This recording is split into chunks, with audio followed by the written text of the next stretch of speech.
नमस्कार, बहुत स्वागत है आप सभी का। आप देख रहे हैं IBC 24 और मैं हूं आपके साथ आकांक्षा पांडे। तो शाम के 7 बज रहे हैं, वक्त हो गया है मध्य प्रदेश में आज क्या हुआ का, यानी कि सिर्फ 24 मिनट में आपको मिलेगी मध्य प्रदेश की हर खबर का पूरा अपडेट। और बुलेटिन की शुरुआत आज की सबसे चर्चित खबर के साथ। मध्य प्रदेश में गांव के नाम बदलने की सियासत एक बार फिर तेज हो गई है। दरअसल सीएम डॉक्टर मोहन यादव ने आज शाजापुर के काला पीपल में लाडली बहना योजना की किस्त जारी की और इस दौरान उन्होंने एक और घोषणा कर दी। अपनी सभा में सीएम ने 1 या 2 नहीं 13 गांव के नाम बदलने की एक साथ घोषणा कर डाली, जिसमें मोहम्मदपुर का नाम अब मोहनपुरा होगा, हाजीपुर का नाम हीरापुर कर दिया गया है। इसी तरह कुल 13 गांव के नाम बदलने की घोषणा मंच से सीएम डॉक्टर मोहन यादव ने कर दी। इस दौरान उन्होंने कहा कि किसी गांव का नाम भला मोहम्मद कैसे हो सकता है? जब गांव में कोई मुस्लिम बंधु हो तो नाम रखो, जब उस नाम का वहां पर कोई है ही नहीं तो ऐसा नाम क्यों रखना? इसके पहले आपको याद होगा कि उज्जैन के बड़नगर पहुंचे थे सीएम डॉक्टर मोहन यादव और उस दौरान उन्होंने 3 पंचायतों के नाम बदलने की घोषणा की थी। इस दौरान उन्होंने कहा था कि एक गांव का नाम मौलाना है जो खटकता है, हमें समझ नहीं आता कि इस नाम का गांव से क्या संबंध। नाम लिखने पर पेन अटकता है, मौलाना लिखने पर पेन अटकता है। देखिए, अब आपको बताते हैं कैसे उज्जैन के बाद आज जब सीएम डॉक्टर मोहन यादव शाजापुर के काला पीपल पहुंचे तो उन्होंने एक के बाद एक 13 गांव के नाम बदलने की घोषणा कर दी।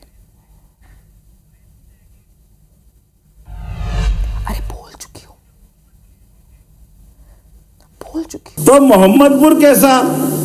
कोई मुस्लिम बंधु हो तो नाम रखो, जब है ही नहीं तो आपने विधायक जी ने प्रस्तावित कर दिया कि उसका नाम बदल करके मोहनपुर कर दिया जाता है। हुसैन नहीं है तो क्यों हुसैनपुर होना चाहिए?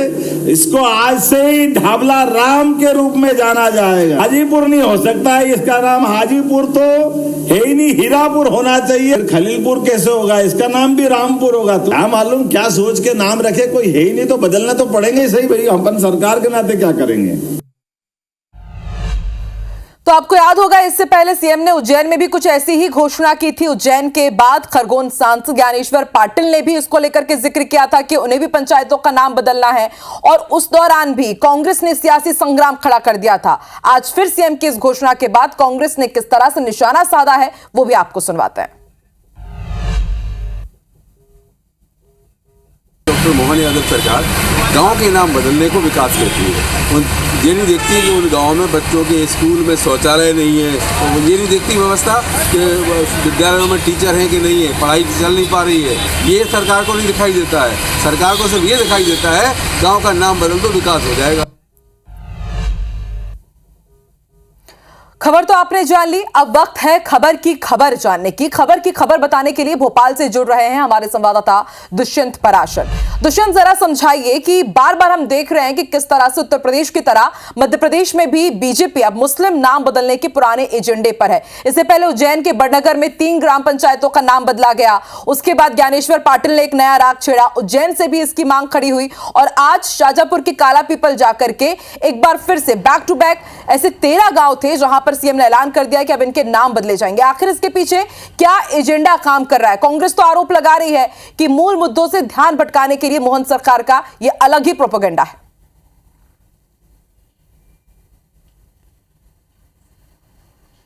बिल्कुल, देखिए राजनीति किस तरीके से लगातार की जा रही है उसको इसी बात से समझा जा सकता है कि मध्य प्रदेश कहें या मध्य प्रदेश के अलावा कई सारे राज्य कहें, तमाम सारी जगहों पर नाम बदलने को लेकर काफ़ी सियासत जो है वो देखने को मिल रही है। चाहे कांग्रेस हो चाहे बीजेपी हो, दोनों ही इस पूरे मुद्दे को लेकर कहीं ना कहीं लगातार आमने सामने आते रहते हैं।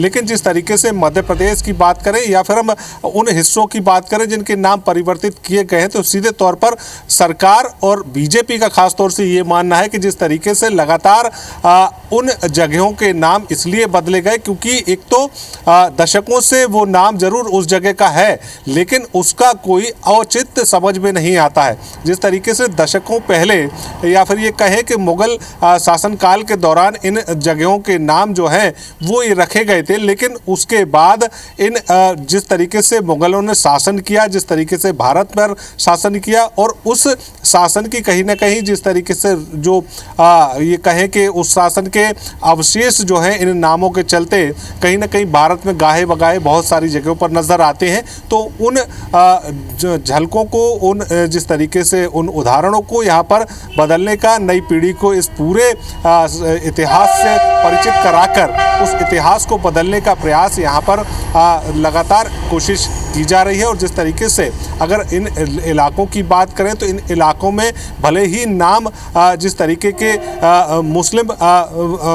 मुस्लिम समुदाय से आने वाले लोगों के नाम पर रख दिए गए, लेकिन वहाँ पर जनसंख्या के आधार पर उन लोगों की बहुत ज़्यादा कमी है। तो ऐसे में अब ये प्रयास किए जा रहे हैं कि इन जगहों के नाम बदलने के साथ साथ उन जगहों के माहौल भी बदले जाएं, उन जगहों पर जिस तरीके के हालात हैं उन हालातों को भी बदला जाए। लेकिन जिस तरीके से राजनीति लगातार देखने को ये आती है कि जब सरकार या शासन में बैठे लोग जब किसी जगह का नाम बदलते हैं तो कहीं ना कहीं सीधे तौर पर सियासत शुरू हो जाती है और विपक्ष जो है वो कहीं ना कहीं सरकार पर हमलावर हो जाता है। तो ऐसे में राजनीति होती रहती है, लगातार होती है, लेकिन जिस तरीके से जब नाम बदले जाते हैं तो इलाके का माहौल भी बदलता है। जिस तरीके से अगर मध्य प्रदेश की राजधानी भोपाल की ही बात कर ली जाए तो रानी कमलापति नाम जो है रेलवे स्टेशन का रखा गया। पहले हबीबगंज हुआ करता था, उसके बाद होशंगाबाद का नाम बदलकर नर्मदापुरम कर दिया गया। तो उसके बाद जब नाम बदला उसके बाद वहाँ का हालात भी बदले, माहौल भी बदला,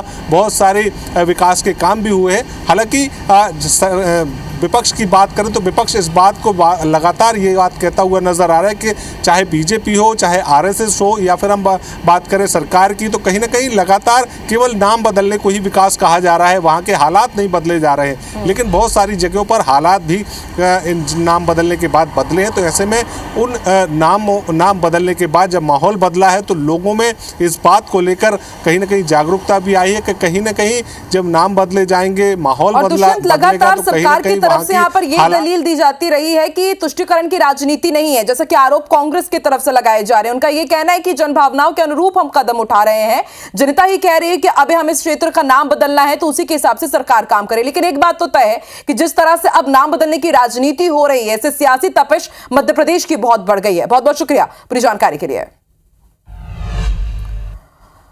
चलिए अब आगे बढ़ते हैं, रुक कर लेते हैं इंदौर का। पीसीसी चीफ जीतू पटवारी ने बड़ा बयान दिया है यूनियन कार्बाइड के कचरा निष्पादन करने वाली कंपनी को लेकर के उन्होंने बेहद बड़े आरोप लगाए हैं। उनका कहना है कि कंपनी के रेडियस में 20 किलोमीटर तक आप जल के स्रोतों की जांच करवा लीजिए, पानी से कैंसर होने की पूरी संभावनाएं हैं। और वो ये भी कह रहे हैं कि उन्होंने खुद भी पानी की जांच करवाई है, कचरा अगर यहां जला तो पूरे शहर को खतरा है, आसपास के एरिया पहले ही इसके कारण प्रदूषित हो चुका है। ये भी गंभीर आरोप लगाए हैं पीसीसी चीफ जीतू पटवारी ने।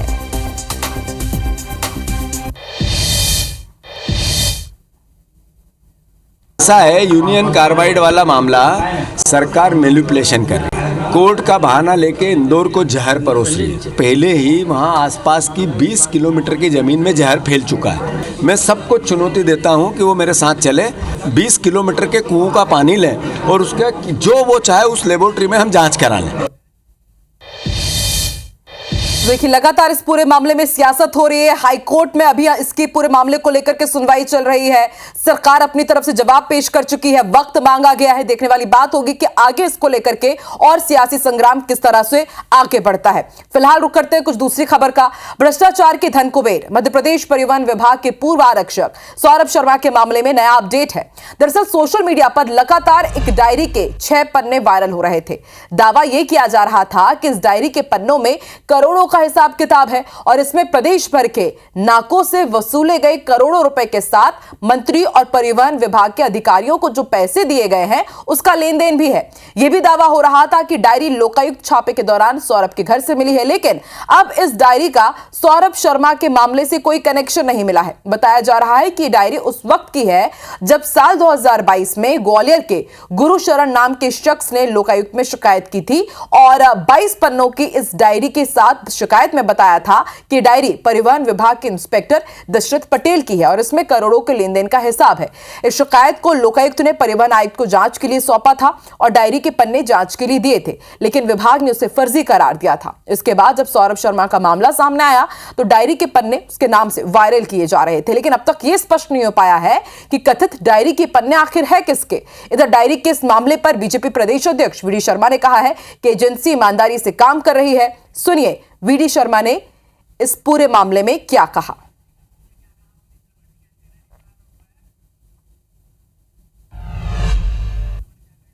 तो आखिर सब जानना चाहते हैं कि डायरी के पन्नों का सच क्या है। लगातार वायरल हो रही है, हमने आपको कुछ जो तस्वीरें भी दिखाई, इसको लेकर के सियासत हो रही है। बीजेपी के प्रदेश अध्यक्ष वी डी शर्मा का पक्ष इस पर सामने आया है, सुनते हैं।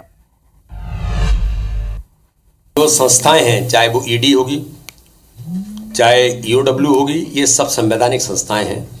ये अपना काम अपने नियम कानून के दायरे में करती हैं। तो मुझे ऐसा लगता है कि कानूनन जो काम एजेंसीज को करना चाहिए, एजेंसीज ईमानदारी से काम करती हैं। और अब सौरभ शर्मा के मामले से जुड़ा हुआ एक और अपडेट आपको बताते हैं। आपको याद होगा मंडोरी में कार मिली थी और उस कार के मामले में अब आयकर विभाग को सबूत मिले हैं। सोने और कैश से लदी कार के मामले में यह सामने आया है कि सौरभ शर्मा का मौसेरा जीजा 4 से 5 कार और हथियार लेकर इसे प्लॉट तक लेकर गया था और जिस प्लॉट पर यह कार खड़ी थी वहां भी उसके करीबी रिश्तेदार रहते थे, वो प्लॉट भी उसके करीबी रिश्तेदार का है। दरअसल सौरभ की मौसेरी बहन national law institute of associate में प्रोफेसर है। ये कार उसकी इस बहन के सरकारी घर से 2 किलोमीटर दूर मिली थी, इसलिए अब आयकर विभाग के शक के घेरे में सौरभ की मौसेरी बहन और उसका घर भी आ गया है। इसके अलावा रिश्तेदारों के नाम पर खरीदी बेनामी संपत्ति की लिस्ट भी जांच एजेंसी ने तैयार कर ली है। ये बेनामी संपत्तियां हैं जिन्हें जल्द ही अटैच किया जा सकता है और एजेंसियां सौरभ के करीबी आरक्षकों पर भी शिकंजा कसने की तैयारी में है।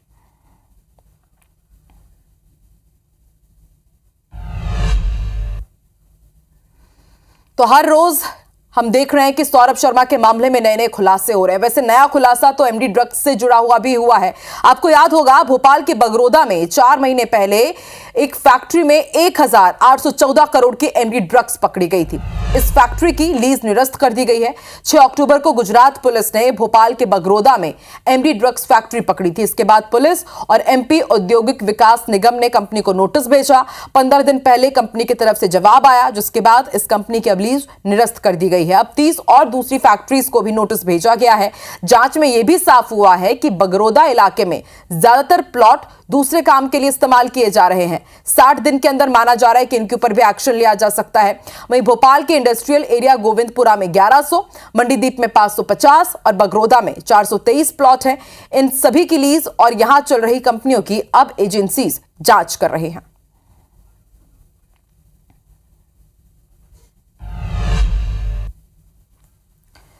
हरियाणा के गुरुग्राम में एमपी एटीएस की कस्टडी में एक युवक की मौत के मामले में चौंकाने वाला खुलासा हुआ है।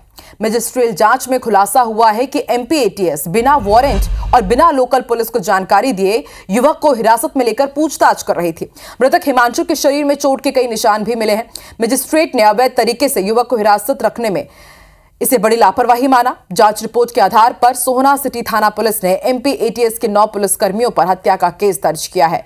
6 जनवरी को टेरर फंडिंग के आरोप में एमपी एटीएस ने बिहार के मधेपुरा निवासी हिमांशु को गुरुग्राम से हिरासत में लिया था। एक होटल में पूछताछ की जा रही थी और इस दौरान हिमांशु ने बाथरूम जाने का बहाना बनाया और तीसरी मंजिल से छलांग लगा दी थी। और अब खुलासा हुआ है कि उसे अवैध तरीके से होटल में रखा गया था, अवैध तरीके से उससे पूछताछ हो रही थी।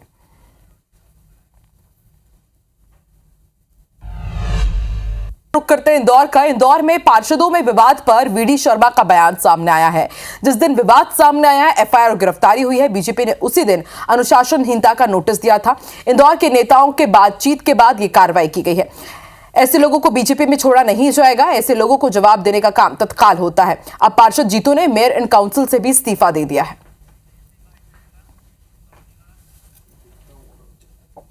इंदौर के नेताओं के कहने पर ही मैं भी उस दिन इंदौर पहुंचा था।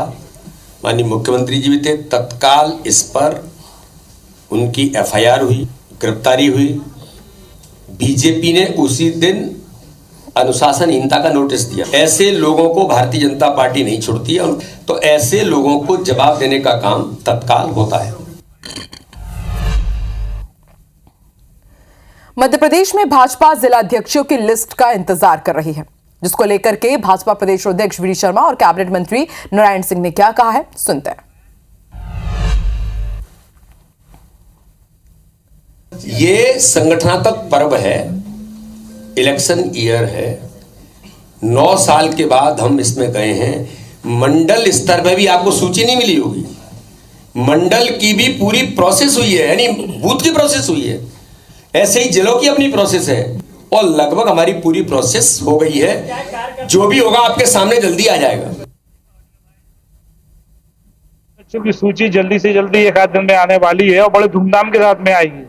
हमारे जिले के जो भी अध्यक्ष बनेंगे, पूरे पार्टी के कार्यकर्ता बड़े उत्साहित होकर के बड़े धूमधाम से बैंड बाजों के साथ में और बहुत बड़े अच्छे कार्यक्रम करके उन्हें पदरोहण जिला अध्यक्ष का कराने का काम करें।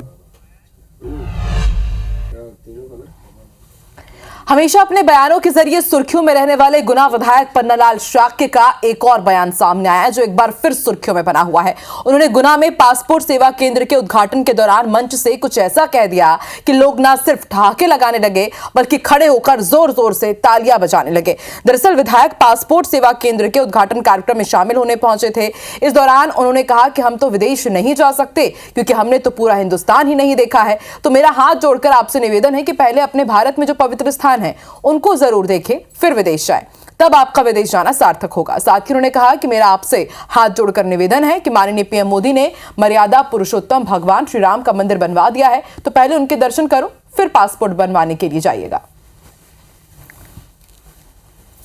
निवेदन भैया जी, माननीय नमो नमो ने मर्यादा पुरुषोत्तम भगवान राम की स्थापना करा दी है, तो पहले उनसे देखो, फिर जाना पासपोर्ट बनवाने के लिए। भारत में जो पवित्र स्थान है उनको जरूर पहले देखें, फिर जाना विदेश। स्वामी विवेकानंद की जयंती और राष्ट्रीय युवा दिवस के मौके पर मुख्यमंत्री डॉक्टर मोहन यादव ने भोपाल के सुभाष उत्कृष्ट विद्यालय में स्कूली छात्र छात्राओं के साथ सूर्य नमस्कार किया। इस मौके पर बड़ी संख्या में विद्यार्थी मौजूद रहे। इस दौरान सीएम डॉक्टर मोहन यादव ने स्वामी विवेकानंद को याद किया और कहा कि मैं स्वामी विवेकानंद को नमन करने के साथ युवाओं को नमन करता हूं। स्वामी विवेकानंद ने राष्ट्रभक्ति और युवा शक्ति को सर्वोपरि माना। साथ ही सीएम ने प्रदेश में युवा शक्ति मिशन लागू करने की घोषणा की। वहीं जबलपुर में प्रदेश के लोक निर्माण मंत्री राकेश सिंह ने मॉडल हाई स्कूल में सामूहिक सूर्य नमस्कार किया और कहा कि सूर्य नमस्कार भारतीय संस्कृति, परंपरा और ज्ञान का अंग है। हरदा में शासकीय उत्कृष्ट विद्यालय में सूर्य नमस्कार का आयोजन हुआ, जिसमें डॉक्टर R.K. दोगने, जो कि स्थानीय विधायक हैं, उन्होंने सूर्य नमस्कार किया। रायसेन के स्थानीय खेल मैदान में भी सूर्य नमस्कार का आयोजन हुआ, जिसमें स्वास्थ्य राज्य मंत्री नरेंद्र शिवाजी पटेल, जिला पंचायत अध्यक्ष यशवंत मीणा सहित करीब 4000 स्कूली बच्चे शामिल हुए।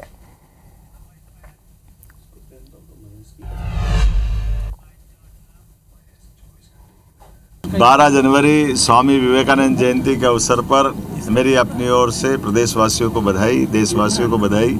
अपने जीवन को त्याग, तपस्या, बलिदान के मार्ग पर आहूत करते हुए पूरे समाज को चेतना दिखाने का, मार्गदर्शन करने का, सही अर्थ में भारत में आने वाली कई प्रकार की चुनौतियों से आगाह करने का हर युग में, हर काल में संत समाज ने हमारा मार्गदर्शन किया है। पूरे विश्व को भारतीय परंपरा, भारतीय संस्कृति और भारतीय ज्ञान की शिक्षा देने वाले, उसकी जानकारी देने वाले एक ऐसे तपस्वी जिन्होंने भारत के युवाओं का आह्वान किया था कि आवश्यकता है कि हमें शिक्षा के साथ साथ चरित्र निर्माण को भी आत्मसात करें। आज आप सभी ने देखा कि पूरे मध्य प्रदेश में एक समय पर एक साथ सूर्य नमस्कार के कार्यक्रम का आयोजन किया गया। हमको उसमें हमारे यशस्वी मुख्यमंत्री डॉक्टर मोहन यादव जी का प्रेरणादायी उद्बोधन भी प्राप्त हुआ, जो लगभग मुझे लगता है कि आज पूरे प्रदेश में एक साथ प्रसारित भी हुआ। युवा उत्सव के अंतर्गत पूरे सूर्य नमस्कार और इससे संबंधित योगा के संबंध में सब लोगों ने किया है और आज उनको याद किया है। उनको याद करते हैं, उनके अनुसार जीवन में बच्चे भी चलें और सब लोग उन्हीं की जीवनी को अध्ययन करते हुए आगे बढ़ें, इसी भावना के साथ में हम लोगों ने ये आयोजन रखा। मैं समझता हूँ कि लगभग सभी शैक्षणिक संस्थाओं में, खेल के मैदानों में ये कार्यक्रम हुआ। हमारे युवाओं को हमारी समृद्ध विरासत से सीखने को मिले, उसकी दृष्टि से ये कार्यक्रम बहुत सदुपयोगी है। और मध्य प्रदेश के बुलेटिन में अब वक्त हो गया है मध्य प्रदेश की बड़ी खबरें देखेंगे फास्ट अंदाज में। कटनी के रंगनाथ थाना क्षेत्र के एक होटल में कुछ दिन पहले आधी रात को अचानक आग लग गई थी। आग की लपेट में रेस्टोरेंट के पास का पंजाब सिंध बैंक का एटीएम आ गया, पूरी तरह से जलकर खाक हो गया। बैंक की तरफ से आगजनी की एफआईआर की गई है। दमोह में देर रात पुलिस ने शहर में चल रहे एक बड़े जुआफड़ पर दबिश दी। 16 लाख रुपए की नकद समेत लाखों का मशरूका जब्त किया है। 17 आरोपी गिरफ्तार किए गए। गुना कोतवाली पुलिस ने एटीएम फ्रॉड में अंतर्राज्यीय गिरोह का भंडाफोड़ कर 6,37,000 रुपए का सामान बरामद किया है। एटीएम फ्रॉड के 3 शातिर आरोपियों की भी गिरफ्तारी हुई है। रीवा में यातायात पुलिस ने शहरवासियों को ध्वनि प्रदूषण फैलाने वाले मॉडिफाइड साइलेंसर से निजात दिलाने के अभियान में सैकड़ों साइलेंसर निकाले थे और जयस्तंभ चौक के मुख्य मार्ग पर इन सैकड़ों को साइलेंसरों को रख करके बुलडोजर चलवाया गया। जबलपुर पुलिस ने साइबर ठगी से लोगों को बचाने के लिए जागरूकता अभियान की शुरुआत की है। एसपी ने साइबर रथ का शुभारंभ किया। ग्वालियर में बीजेपी के संविधान गौरव दिवस यात्रा पर प्रदेश कांग्रेस अध्यक्ष जीतू पटवारी ने कहा कि सरकार को गौरव दिवस नहीं पश्चाताप यात्रा निकालनी चाहिए। उमरिया के बांधवगढ़ टाइगर रिजर्व में पार्लियामेंट कमेटी की बैठक हुई, जिसमें आर्टिफिशियल इंटेलिजेंस का वाइल्ड लाइफ में अनुप्रयोग विषयों में बात की गई। बांधवगढ़ टाइगर रिजर्व को यूनिसेफ की लिस्टिंग में शामिल करने को लेकर भी चर्चा। इंदौर में माध्यमिक शिक्षा मंडल की बोर्ड परीक्षाएं शुरू होने वाली है। परीक्षाओं को लेकर जिला पंचायत सीईओ ने जिले के 162 स्कूल के प्रिंसिपल्स को निर्देश दिए। रायसेन में स्वामी विवेकानंद की जयंती पर राष्ट्रीय युवा दिवस पर व्याख्यान माला का आयोजन किया गया, जिसमें लोक स्वास्थ्य चिकित्सा शिक्षा राज्य मंत्री सहित अखिल भारतीय विद्यार्थी परिषद नगर परिषद अध्यक्ष शामिल हुए।